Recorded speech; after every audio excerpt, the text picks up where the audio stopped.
I'm Enooyaq Sudlovenick, and I'm here to talk about our beluga project called Comparative Beluga Health between Eastern Beaufort Sea and Western Hudson Bay.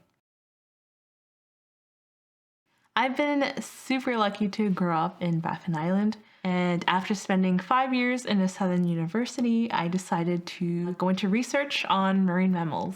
Marine mammals are so important to us Inuit. So we know that ArcticNet and Enooyaq and Nunavut and Northwest Territories do a lot of beluga whale hunting as part of their subsistence hunts. And we also know that the whales that come to Enooyaq are part of the Eastern Beaufort Sea population, and they're Canada's largest population. And the whales that come to ArcticNet are part of the Western Hudson Bay population, and they're Canada's second largest beluga whale population.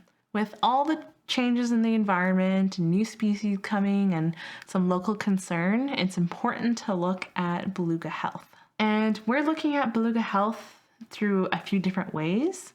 The first one is looking at mercury concentrations in beluga tissue like mukdaq and the liver and the muscle. And we're also looking at pathogens by collecting blood samples. So it will tell us what the beluga are exposed to. So for example, if you look at my blood, you could probably see that I had a cold a couple weeks ago, but I'm perfectly fine now.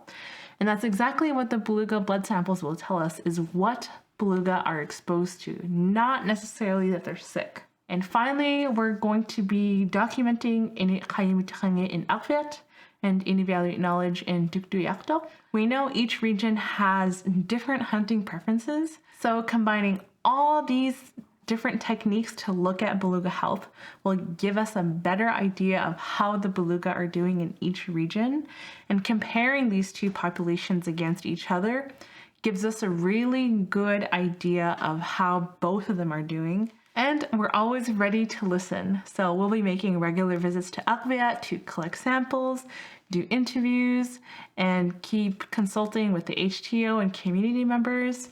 So if you have any questions or concerns, we're here to listen. You can just email us or you can call us, and we'd be happy to answer any of your questions, and we'll see you out there.